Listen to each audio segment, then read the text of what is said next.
Je vais commencer par un petit témoignage. Comme ça, je pourrais enchaîner après avec mon message. En début de semaine, le lundi exactement, mon épouse pour se lever comme d'habitude. Merci Seigneur. C'est bien qu'on peut se lever. Et dans des sujets de conversation, des moments avec des sujets d'inquiétude, avec des soucis, avec diverses choses. Et mon épouse, à un moment, s'est montée comme une prière pour un de mes enfants. Ça faisait un moment qu'il n'y avait pas de travail et on se disait, ça commençait à être long. Et rester sans rien faire, c'est pas quelque chose de bon. Et mon épouse a prié, mais instantanément comme ça. Hein.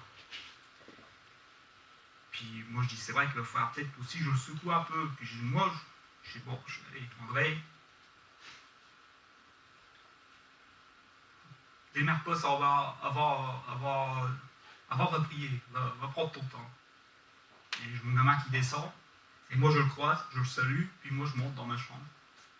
Mon épouse s'en va, parce qu'elle avait un examen à faire. Peut-être quoi, allez, une demi-heure après, je t'entends frapper à la porte tout doucement.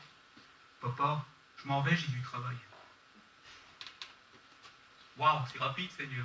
Alors il y a des moments où on voudrait développer une montagne de foi pour déplacer une petite graine, alors que le Seigneur nous a dit, avec une graine, vous déplacerez la montagne. Amen. Ce témoignage, c'est pour la gloire de mon Seigneur. Parce qu'aujourd'hui, le sujet, c'est garde ta foi, ou garde la foi. C'est un sujet qui est vaste. C'est pas un sujet facile. Personnellement, pour moi, je sais que je n'ai pas toujours été au top, et je sais que je ne serai pas toujours au top. Alors je ne peux jeter la pierre à personne. On a des moments où notre foi, elle est petite. Hein. Et pourtant, le Seigneur est toujours là. Hein. Il n'a pas changé, lui. C'est nous. Et je me suis aperçu avec le temps, avec des témoignages, mais aussi avec l'expérience, que c'est pas parce que j'ai remporté une victoire dans la foi que la prochaine, elle sera facile. Au contraire. Bien au contraire.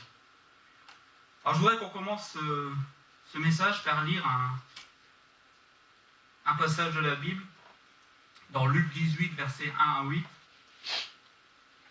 Ce passage va nous donner à nous interroger quand même sur nous-mêmes. Et je trouve quand même que ce passage démarre au premier verset, alors que moi, ça aurait été moi qui aurais fait les chapitres et les versets, je l'aurais peut-être laissé attaché au chapitre 17, à la fin du chapitre 17. Bon, soit. Jésus leur adressa une parabole pour montrer qu'il faut toujours prier et ne point se relâcher. Il dit, il y avait dans une ville un juge qui ne craignait point Dieu et qui n'avait d'égard pour personne.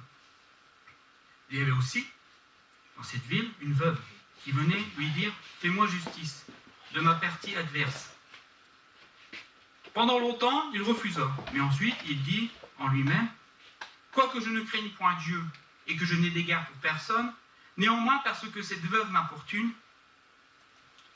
je lui ferai justice, afin qu'elle ne vienne pas sans cesse me rompre la tête, ou me prendre la tête. » Aujourd'hui, on dirait ça. Le Seigneur ajouta, « Attendez ce que dit le juge inique. Et Dieu ne fera-t-il pas justice à ses élus? Et à lui, jour et nuit, tardera-t-il à leur égard? Je vous le dis, il fera promptement justice. Mais quand le Fils de l'homme viendra, trouvera-t-il la foi sur la terre ?» Et c'est cette phrase que je voudrais qu'on retienne aujourd'hui. Mais quand le Fils de l'homme viendra, trouvera-t-il la foi sur la terre? Cette histoire, nous la connaissons tous. On reviendra sur cette histoire après. Hein? Mais c'est surtout ce dernier verset aujourd'hui qui m'a, moi, interpellé ces derniers temps. Quand le Fils de l'homme viendra, trouvera-t-il la foi sur la terre? Je pense que c'est une question, et pour nous tous, qui avons cru en Jésus, bien sûr, c'est nous qui interpelle, là, quand il dit cela. À travers ce qui est écrit, ces apôtres ont transcrit, c'est nous qui l'interpelle. Est-ce qu'il trouvera la foi quand le Fils de l'homme reviendra? Que ce soit pour l'Église, que ce soit pour chacun de nous individuels, ça nous concerne. C'est Jésus qui pose la question. Personnellement, je pense qu'il connaît la réponse. Avant de continuer, je voudrais un peu quand même voir comment moi, personnellement, je vois la foi. J'ai dit un petit témoignage tout à l'heure, c'est mon quotidien, c'est le quotidien et c'est le quotidien de la foi. Moi, j'appelle la foi de Joseph, le fils de Jacob. Joseph n'a pas connu de prodige, n'a pas connu de miracle, n'a pas connu des choses extraordinaires. Et il avait des songes, certes, il avait ce don de pouvoir interpréter des songes, mais pourtant Joseph, quand même, il a eu une vie. Il était livré par ses frères à Potiphar, du moins à des esclavagistes qui l'ont vendu à Potiphar. Ensuite, il a été en prison pour quelque chose qu'il n'avait pas fait, pour enfin, un jour, devenir, je dirais entre guillemets, bien sûr, Premier ministre, c'est-à-dire second après Pharaon. Mais avant tout ça, il a quand même... Et pourtant, Joseph a gardé la foi. Dans la crainte du Seigneur, certes, mais il a gardé la foi. C'est-à-dire que, malgré tout cela, il n'a pas voulu transgresser les préceptes du Seigneur. Les valeurs que son père Jacob lui avait données. Il n'a pas voulu les transgresser. Il est toujours resté droit. Il n'a pas voulu rentrer dans l'adultère. Il n'a pas voulu rentrer dans le vol. Il a toujours voulu rester droit. Et parce qu'il a toujours voulu rester droit, le Seigneur a toujours été avec lui. Et on n'a jamais pu porter la main sur lui. On n'a jamais pu faire ce qu'on voulait de lui. Même si pour nous aujourd'hui, quand on voit là où il a traversé, on ne l'a pas touché. On ne l'a pas touché. Parce que l'adultère, par exemple, quand il a été accusé d'adultère, normalement, il aurait dû finir lapidé. Ça n'a pas été le cas. Amen. Nous voyons ici que vraiment, si nous gardons les valeurs et les préceptes du Seigneur, alors l'ennemi ne peut pas nous toucher comme il veut. Non. Et ça, c'est la foi de tous les jours. Soit dans notre travail, soit dans notre quotidien, chaque jour. Ensuite, il y a la foi de Pierre ou de David. Et ça, quelque part, Pierre, pour moi, quand il demande au Seigneur, puis-je venir te rejoindre? Il veut poser son pied sur l'eau, mais il dit, Seigneur, est-ce que je peux venir te rejoindre? Est-ce que je peux venir devant toi? Et là, il attend Jésus dire, viens. Est-ce qu'on peut me porter un verre d'eau, s'il vous plaît? Merci. Et là, le Seigneur, il vient, et ça, c'est important. La foi de Pierre n'a pas été une foi, je dirais, à faire n'importe quoi ou à tenter Dieu. Et c'est souvent par moments, on peut tenter Dieu. J'ai souvent rencontré des histoires en disant, moi j'ai la foi, je vais traverser ce fleuve, je vais traverser cet étang. Moi j'ai déjà traversé un étang en marchant sur l'eau, mais il était gelé. Facile. Mais sinon, et beaucoup se sont noyés. Pourtant, il y a des moments dans notre foi, il faut pouvoir entendre. Seigneur, je peux? Le veux-tu? Hein? Comme David. David a souvent demandé au Seigneur, est-ce que tu vas me les livrer entre tes mains? Est-ce que je peux y aller? Est-ce que tu es avec moi? Et le Seigneur disait, va, je suis avec toi, vas-y.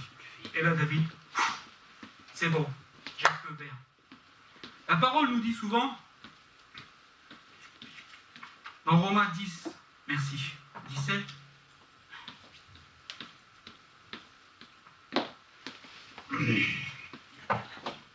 voilà, ça va mieux.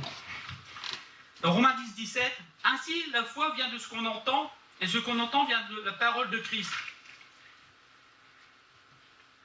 Par moment, on se précipite, on veut faire les choses, mais on ne consulte pas Dieu.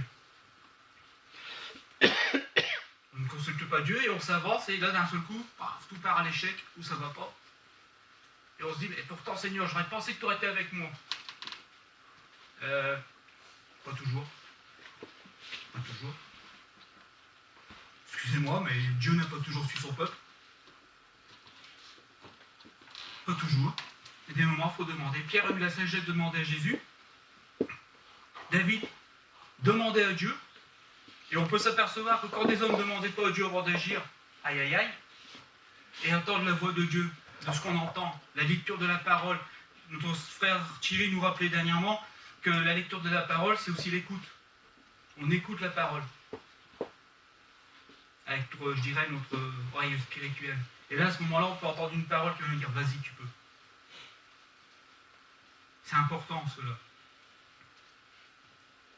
Des moments où nous devons demander au Seigneur, est-ce que je peux? Et à ce moment-là, il va nous donner une parole qui va nous donner la foi, et on va pouvoir avancer. La parole est aussi, la foi, est aussi un don. Hein, nous voyons ça dans 1 Corinthiens 12, versets 8 à 9. Et ce don nous est donné.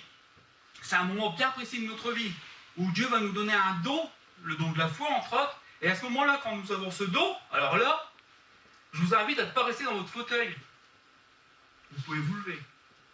Parce que vous allez prier pour les malades. Vous allez prêcher, je dirais, l'évangile dehors, peut-être. Hein, et des gens vont se convertir. Des gens vont être guéris. C'est un don bien spécifique. Il est donné pour un temps. Mais il peut être donné à chacun de nous. Ça fait partie des dons. Parce que la foi est aussi un don. Vous ne savez pas pourquoi, mais vous foncez. Certains l'appellent aussi la foi de Dieu. Moi, j'appelle ça aussi la foi créatrice, parce qu'à partir de ce moment-là, hein, on va faire peut-être des choses qu'on ne ferait pas habituellement. À la gloire de notre Seigneur, certes, dans la volonté de Dieu, certes, mais dans l'intérêt de l'Évangile et du royaume. Voilà pour comment moi je vois la foi. Vous pouvez vous-même aussi, individuellement, pour vous et pour votre cheminement.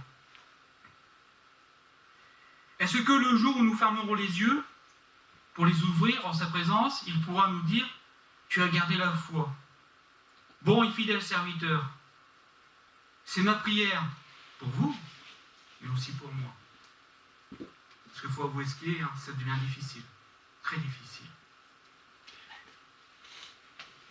Mais s'il pose la question, c'est que ce ne sera pas forcément le cas. C'est pour ça que je pense qu'il pose cette question pour nous bousculer et nous alerter, et pour que nous puissions rester vigilants, pour que nous puissions rester attentifs aux différents événements qui vont se passer dans le monde, pour que nous puissions rester connectés à lui, car c'est cela qui fera toute la différence. Connectés à lui. Je ne comprends pas ce qui arrive, ou du moins je sais trop bien ce qui arrive, mais j'ai besoin de garder la foi. Et pour ça, il faut que je sois connecté à lui. C'est lui le rémunérateur de la foi. C'est lui qui va vous le donner.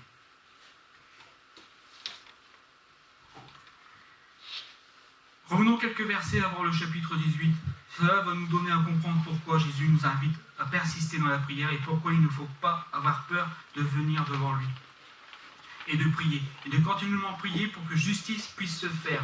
Et quand je parle de justice, je ne parle pas forcément des torts qu'on a pu nous faire. On va nous en faire. Les gens nous font du tort. À un moment, on a de la peine. Non, je parle surtout, moi, de la justice pour les autres.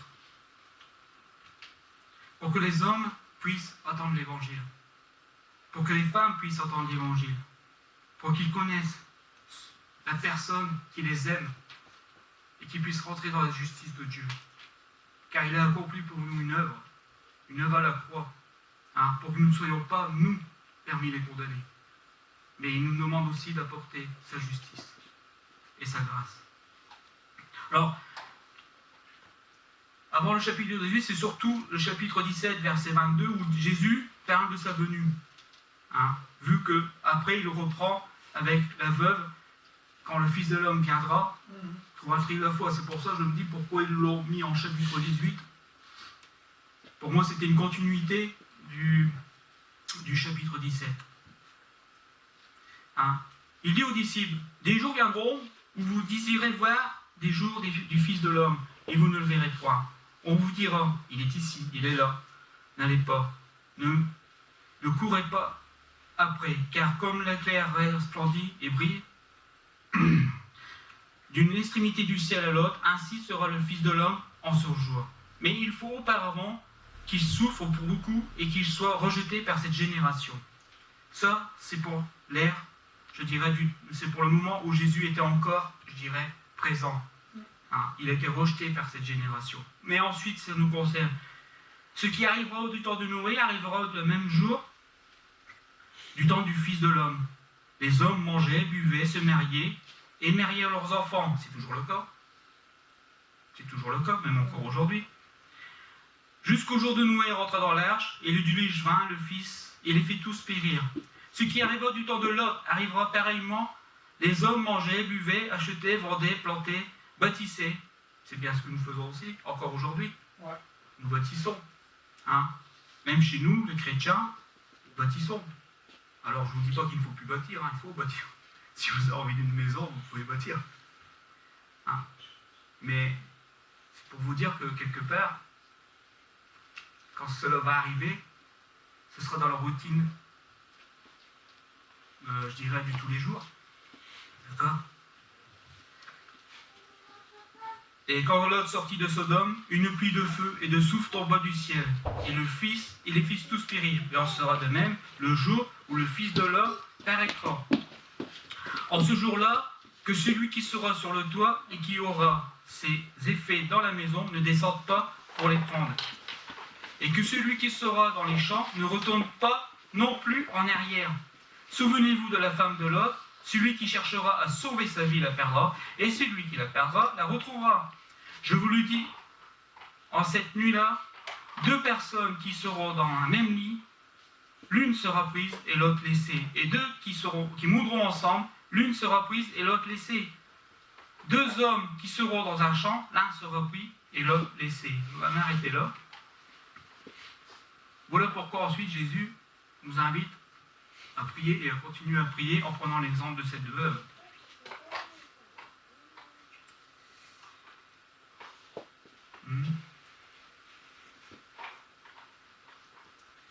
Voilà. Alors là, je suis un peu perdu. Bon, c'est pas grave. Comme il est écrit dans Hébreux 11, versets 1 à 2, la foi est une ferme assurance de choses qu'on espère, une démonstration de celles qu'on ne voit pas. Or, pour beaucoup de monde, ce qu'on ne voit pas n'existe pas. Or, nous savons qu'aujourd'hui, nous ne voyons pas les atomes, et pourtant on sait qu'ils sont là. Nous ne voyons, il y a encore à peu près 120 ans de ça, on ne voyait pas les microbes, et un homme a dit, si, il y a des minuscules bestioles, hein, et c'est ça qui nous donne des maladies. Entre autres, aujourd'hui, le coronavirus, par exemple. On ne le voit pas. On ne le voit pas. Par contre, qu'est-ce qu'on peut le ressentir? On le voit. Mais pourtant, il y a une époque, on aurait dit ça, on nous aurait traité de fous, non? Et pour les chrétiens, c'est pareil. Parce qu'ils ne voient pas les choses arriver,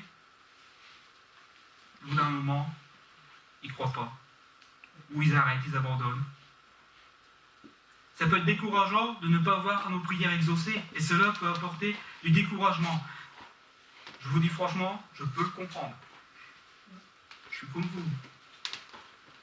Pourtant, la Bible nous parle souvent du retour de Christ. Jésus lui-même en parle souvent de son deuxième retour. Les versets, donc je disais tout à l'heure, le verset avant le chapitre 18, en sont des exemples.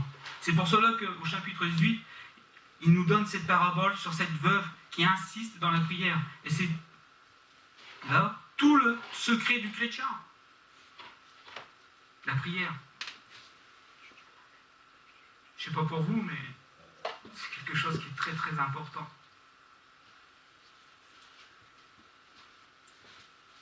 Même si nous ne voyons pas les choses venir de suite, Dieu est souverain, car je pense personnellement que nous devons toujours essayer de prier dans sa volonté et non pas dans la nôtre de volonté, pour l'œuvre du royaume et de l'évangile, et pour que nous intérêts, même si Dieu, lui, que pour nous intérêts, même si Dieu, lui, de son côté, quelque part, il s'en occupe de nous intérêts. La preuve, on a été en début de semaine.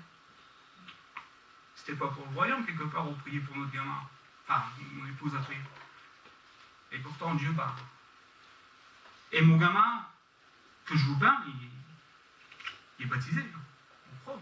Je suis humile. Mais lui, il n'a pas l'air de s'en faire. Et merci Seigneur, il s'occupe de lui.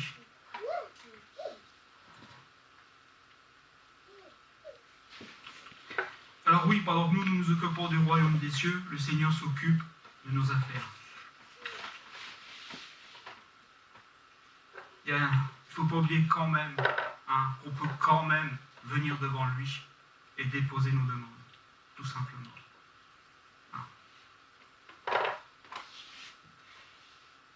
Ce qu'il veut nous dire tout simplement, quand il nous dit qu'il faut insister dans la c'est que nous voulons la justice se fasse, alors que la justice se fasse sur cette terre, alors qu'il faut ne pas avoir peur de l'importuner.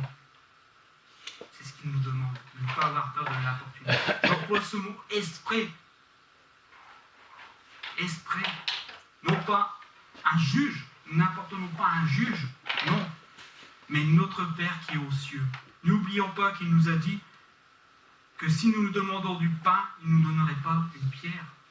Si nous nous demandons un morceau de viande, il ne va pas nous donner un serpent.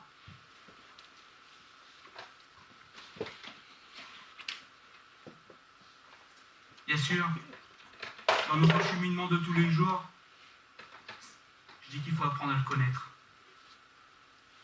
Insister dans la prière. Plutôt rester ferme dans la prière. Ne pas se relâcher. Que ce soit pour nous-mêmes, pour nos parentés, pour les personnes pour qui nous intercédons. Et ça va être aussi à l'écoute du Saint-Esprit. Important. Important l'écoute du Saint-Esprit. Par moment, je pense que par moment, les silences qui sont dans les réunions de prière peuvent être bénéfiques. À condition qu'on mette de côté, du moins qu'on se bat pour mettre de côté nos pensées, entre guillemets, charnelles, et qu'on dise Saint-Esprit, je suis à ton écoute. Être à l'écoute du Saint-Esprit. Prendre ce temps. Même ce temps de silence peut être bénéfique pour être à l'écoute. Ainsi, nous pourrons être conduits dans la prière, être toujours dans la volonté du Seigneur. Mardi, j'ai témoigné que, parce que nous avons, mes frères et sœurs et moi, nous avons persisté dans la prière, une personne va beaucoup mieux. Entre autres princesse. Elle s'appelle comme ça. Elle a repris, je dirais, du poids quelque part. La foi est une ferme assurance de ce qu'on ne voit pas. Sachez cependant que ce que nous demandons, peut-être que nous ne le verrons pas. Pourquoi ? Ça par contre, ça peut fâcher. Je pense que ça peut fâcher parce que nous pouvons demander des choses que nous ne verrons pas. Et cela ne veut pas dire que cela n'arrivera pas. David voulait construire le temple. C'était son désir, il voulait construire le temple de Dieu. Mais Dieu lui a dit non. Car le prophète Nathan, non, c'est ton fils Salomon qui le fera. Est-ce que ça a empêché David d'engendrer les matériaux ? Non. Est-ce que ça a empêché David de dire j'ai préparé les poutres, j'ai préparé les reins, j'ai préparé l'or, j'ai préparé l'argent, j'ai préparé tout ce qui est nécessaire pour qu'il puisse construire le temple ? Non. Au contraire. Au contraire.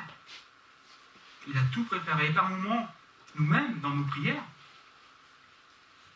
nous préparons ce que peut-être une génération va découvrir. Il ne faut pas oublier que par moments, nous sommes nous-mêmes au bénéfice de la génération précédente, parce qu'ils ont préparé dans la prière.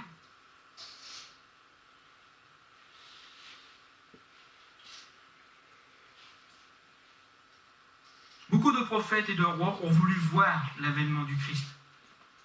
Ils auraient aimé être présents. Abraham a vu de loin, il l'a salué, s'en est réjoui, et pourtant, ils n'ont pas participé directement, comme les apôtres ont pu participer. Ces prophètes ont prophétisé, ils ont prié, car ils savaient que les événements et les projets de Dieu se mettraient en place dans leur temps donné, prévu par Dieu. Par le temps donné prévu par Dieu. Et pour ça, pour ce passage, je voudrais qu'on lise 1 Pierre. 1 Pierre 10, verset 1 Pierre, verset 10. 1 Pierre 1, verset 10, pardon. À 12. Pour vous dire vraiment que ce que je dis est vrai, les prophètes qui ont prophétisé touchant la grâce qui vous avait été réservée ont fait de ce salut l'objet de leur recherche et de leur investigation, voulant sonder l'époque et les circonstances marquées par l'Esprit de Christ qui était en eux et qui attestait d'avance les souffrances du Christ à la gloire. dont elle serait suivie. Il leur fut révélé que ce n'était pas pour eux-mêmes, mais pour vous, c'est-à-dire nous, qu'ils étaient les dépensateurs de ces choses qui vous sont annoncées maintenant, ceux qui vous ont prêché l'évangile par le Saint-Esprit envoyé du ciel, et dans laquelle les anges désirent plonger leur regard.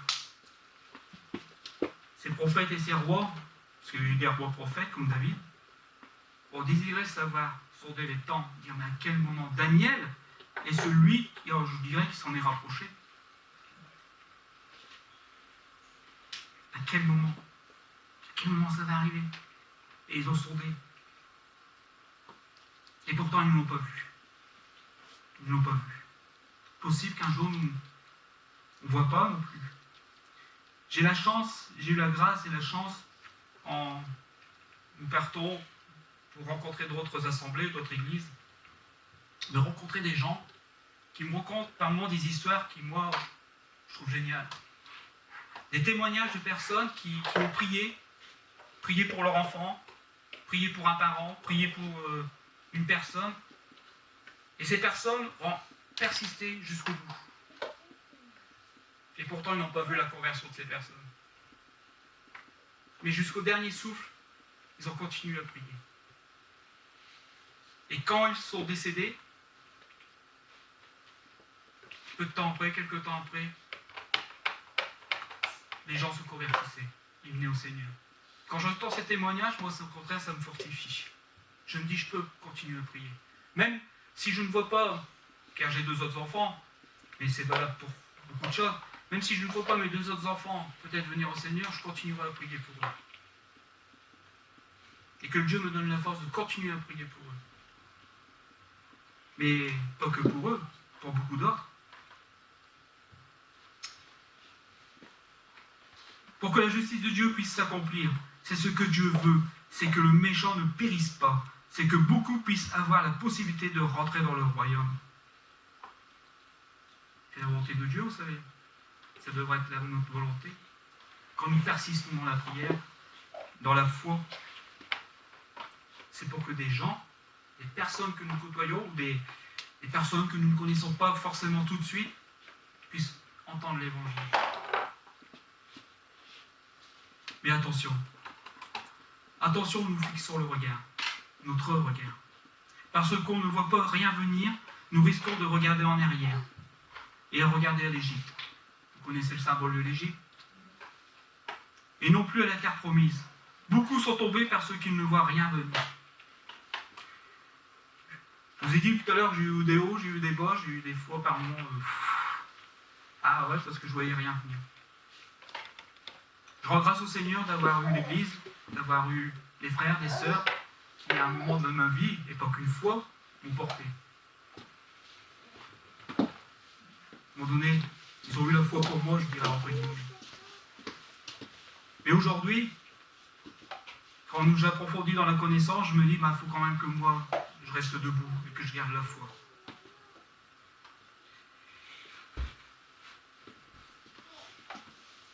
Attention,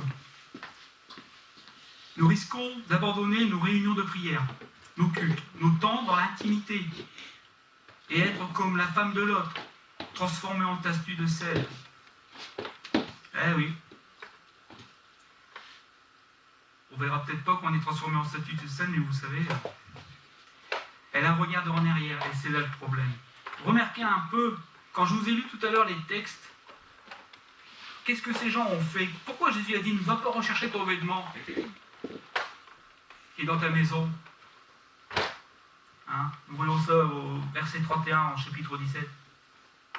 Celui qui sera sur le toit et qui aura ses effets dans la maison ne descend pas pour les prendre. Il ne faut pas retourner en arrière. Il faut aller de l'avant. Et que celui qui sera dans les champs ne retourne pas non plus en arrière. Ce mot arrière, je fais demi-tour. C'est pas beau? C'est un risque de retourner en Égypte, de retourner dans le monde. La femme de Lot, c'est l'image de la statue de sel qui est devenue fade. Oui, le sel peut apporter de la saveur. Et Jésus nous conseille d'en avoir. c'est vrai, mais quand elle n'est plus bonne, elle est jetée. Hein. Mais le sel peut tuer aussi. Beaucoup de médecins vous le diraient. L'abus du sel engendre dans le corps des dégâts, des montées de tension, et c'est pas bon pour le rein.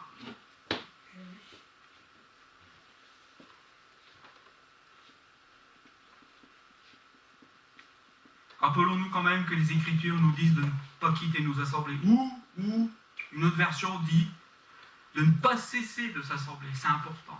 Moi, je ne crois pas aux chrétiens individualistes qui sont tous seuls chez eux. Pas possible. Pas possible. Mais il nous invite, si possible, dès qu'on peut, dès que cela est possible, car je sais, j'ai des frères et sœurs et ma fille travaille le dimanche, ça arrive. Mais dès que possible, de pouvoir venir, être en communion avec des frères et sœurs, pour qu'on puisse entendre la parole. N'oubliez pas, en entendant la parole, vous pouvez être exhorté, vous pouvez avoir la foi dont vous avez besoin.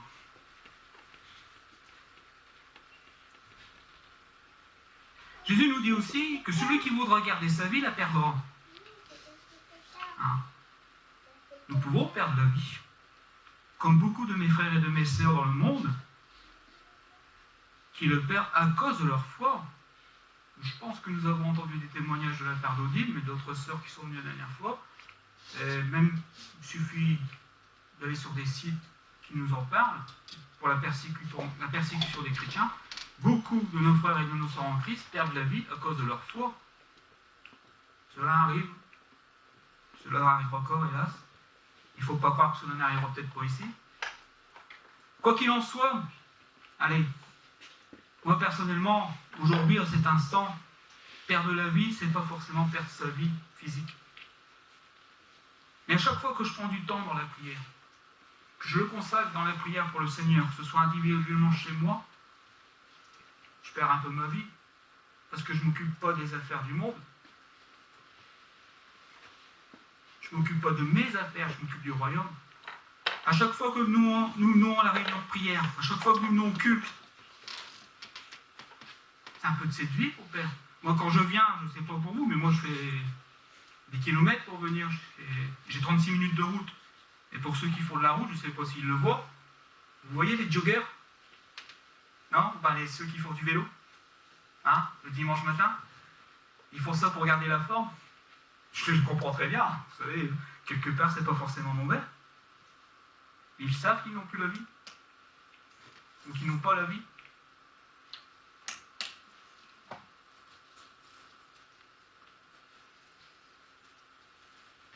Le monde est centré sur lui-même. Paul nous conseille d'être fous par rapport à ce monde. N'oublie pas que la sagesse de Dieu est folie pour le monde. Oui, le temps que nous prenons aujourd'hui, le temps que nous prenons dans les moments de prière individuels chez nous, le temps que nous prions, je dirais dans les réunions de prière, c'est pas du temps perdu. C'est un moment de notre vie qui peut-être nous le passons pour le Seigneur, mais c'est la vie pour nous. Et une vie avec les promesses qui vont derrière.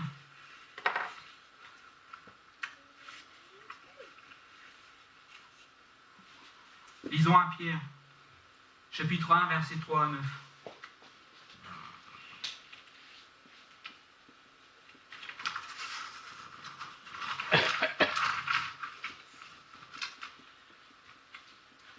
Béni soit Dieu le Père de notre Seigneur Jésus-Christ, qui selon sa grande miséricorde nous a régénérés pour une espérance vivante, par la résurrection de Jésus-Christ d'entre les morts, pour un héritage qui ne peut ni se corrompre, ni se souiller, ni se flétrir, lequel vous est réservé dans les cieux. C'est un bel héritage, n'est-ce pas? À vous qui, par la puissance de Dieu, êtes gardés par la foi, pour le salut prêt à être révélé dans les derniers temps.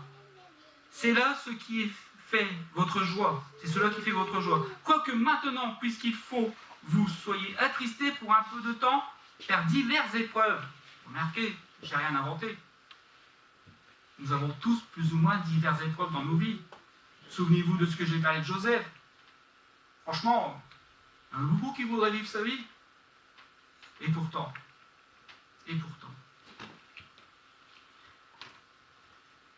C'est là ce qui fait votre joie, quoique maintenant un peu de tristesse, afin que l'épreuve de votre foi, plus précieuse que l'or, périssable, que cependant est éprouvée par le feu, ait pour résultat la louange, la gloire, l'honneur, lorsque Jésus-Christ apparaîtra.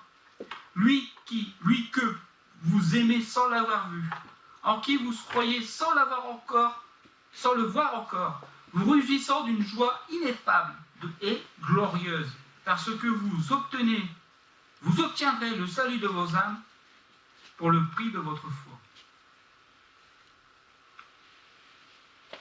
Pierre nous rappelle que nous sommes gardés dans la foi pour le salut qui est révélé maintenant en Christ. Ça devrait être notre joie. Bon, Thierry nous a rappelé la semaine dernière que c'est vrai qu'on n'est pas la joie tous les jours. Je vous l'accorde. Mais quand même. Vous savez que nous avons une espérance que beaucoup n'ont pas. Moi, je vais vous dire franchement, je côtoie des collègues de travail, et quand je me laisse partir dans leur raisonnement, dans leurs soucis, et je suis obligé de me ressaisir et de dire, attends, toi, André, t'as mieux. T'as mieux. Et il ne faut pas avoir peur de le confesser, mais moi j'ai mieux. Si eux ne peuvent pas le comprendre, nous ou moi, on va le comprendre. Il n'y a pas beaucoup de monde qui peuvent comprendre cette espérance. Beaucoup ne comprennent pas, mais que nous avons saisi par la foi. Et n'oubliez pas que le jour où vous avez cru en Jésus, cette foi vous a été donnée comme une petite graine. N'oublions pas que nous vivons la foi tous différemment, nous cheminons tous différemment, mais tous, que ce soit le pasteur, le prophète ou quelconque ministère, nous avons tous, cette foi doit grandir. Cette foi doit grandir, tous. Alors, j'aurais peut-être pas la foi de mon frère André, mais ça, Dieu ne regarde pas ça. Il regarde à la fin.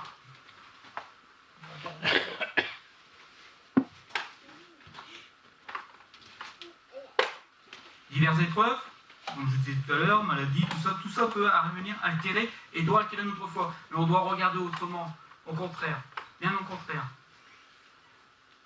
Ça devrait fortifier notre foi. Comment ? En nous confiant en lui. On a eu une chanson tout à l'heure, je t'abandonne tout. Ah,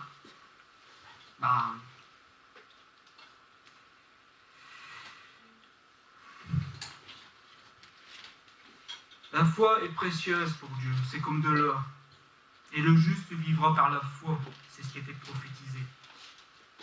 Oui, beaucoup vivent par la loi. C'est bien, moi j'ai vu des gens qui ont vécu avec des préceptes. C'est bien, c'était pas forcément des mauvais préceptes, au contraire. Je ne suis pas là pour leur dire, ouais, c'était... Non. Par contre, au moment des épreuves, plus personne. Et c'est pourtant là. On ne comprend pas toujours, c'est pourtant là.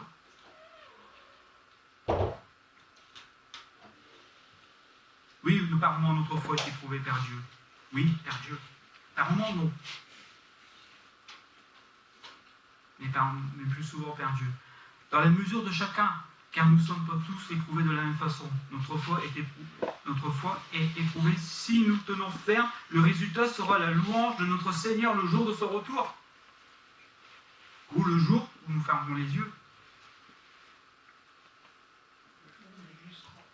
Ou le jour, oui, l'Église en 3 sera enlevée, oui. Et nous obtiendrons le prix de notre salut. Alors je tiens à préciser, quand je dis nous obtiendrons le prix de notre salut, le salut, nous l'avons acquis par la foi que nous aurons mis en ce que Christ a fait à la croix. D'accord ? Mais ça, il faut le garder. Il faut le garder. Et aussi, dans les épreuves que nous allons traverser,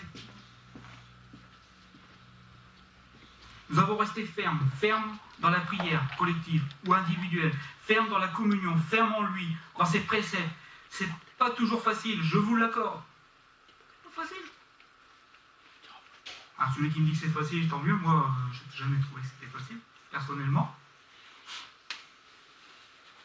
pourtant je n'ai pas vécu des épreuves comme beaucoup ont pu en vivre, que j'ai côtoyé et qui ont pu en vivre.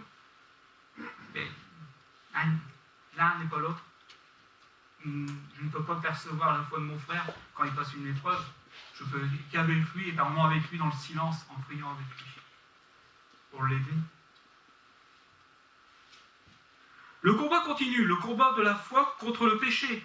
Résister aux forces surnaturelles démoniaques, entre autres résister à Satan, à toutes ses forces. La Bible nous demande de résister. De résister. C'est Jésus qui le combat. Nous, on doit résister.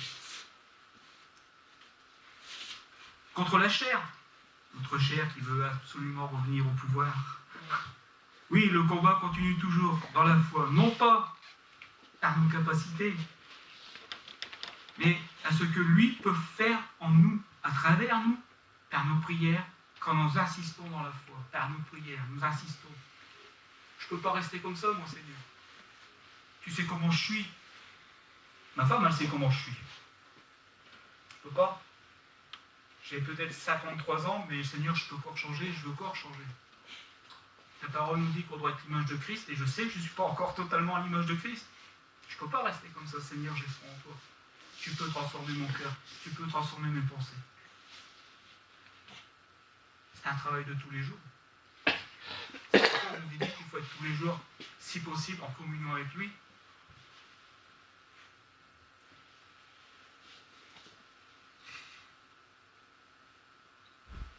Même si nous ne voulons rien venir, gardons et insistons, comme cette veuve qui a insisté pour que justice se fasse. Elle a obtenu justice. Alors si ce juge inique a fait justice, à plus forte raison, Dieu le fera. N'oublions pas, je le rappelle encore, qu'il est notre Père. Il est notre Père, hein. On est ses enfants. Et je ne sais pas, je dirais pour une famille normalement constituée, je sais qu'aujourd'hui, il y a beaucoup d'enfants qui sont abandonnés pour des raisons diverses, mais un père et une mère n'abandonnent pas ses enfants comme ça. Et Dieu a dit, je ne te délaisserai point, je ne t'abandonnerai point. Lui, il est fidèle. Même nous, quand on n'y est pas toujours, lui, il reste fidèle. Je voudrais finir ce message par une proclamation. Oh, elle n'est pas de moi. Mais je vous invite à la lire avec moi, si possible. J'allais la lire tout doucement. Je vous invite à la dire. Thierry la connaît. Je l'ai pris sur une des cartes de proclamation, le Déret de Prince. Elle n'est pas longue, mais je vous invite à la lire avec moi. Je vais commencer tout doucement, et n'hésitez pas à le dire. Alors, je sais qu'elle est timide, même si on a reçu un esprit qui n'est pas timide, mais dites-le. C'est une proclamation aujourd'hui, que je vous invite à dire avec moi. Je vous assure que je l'ai relue plusieurs fois, cette proclamation, et elle m'a fait du bien. Elle m'a aidé. Je commence. Comme Abraham.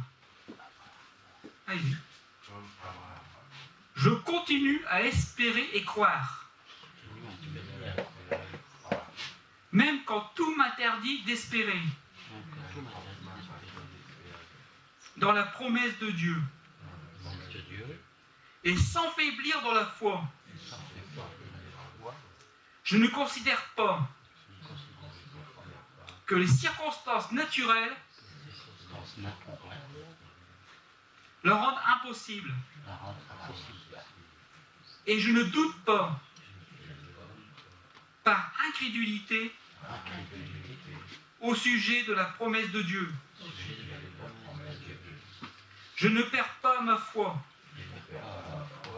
mais au contraire, je suis fortifié par la foi, donnant gloire à Dieu. Et j'ai la pleine conviction que ce qu'il promet, qu'il peut aussi l'accomplir. Amen. Comme Abraham, le père de la foi. Et Abraham a été justifié par la foi. Et comme nous ne sommes plus sous la loi, nous serons justifiés par la foi et la grâce. Amen. Amen. On va prier. C'est avec foi que nous nous présentons devant toi, Seigneur. Parce que nous voulons nous souvenir, Seigneur, de toutes ces promesses. Ces promesses, Seigneur, que tu nous as données, Seigneur, à travers Christ. Que ce soit, Seigneur, pour nos vies, que ce soit, Seigneur, pour nos enfants, que ce soit, Seigneur, pour ceux qui nous entourent. Nous voulons continuer à intercéder et à prier. Nous ne voulons pas nous relâcher, Père. Non, mais toujours par la foi, nous tenir devant toi et prier. Prier pour que ton œuvre s'accomplisse. Prier pour que ton évangile soit proclamé.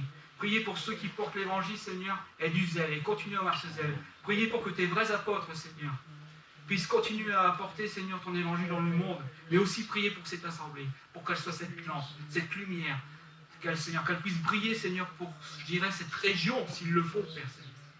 Je veux te louer, je veux te rendre grâce et je veux te bénir pour cela, dans le nom glorieux de Christ Jésus. Amen. Amen.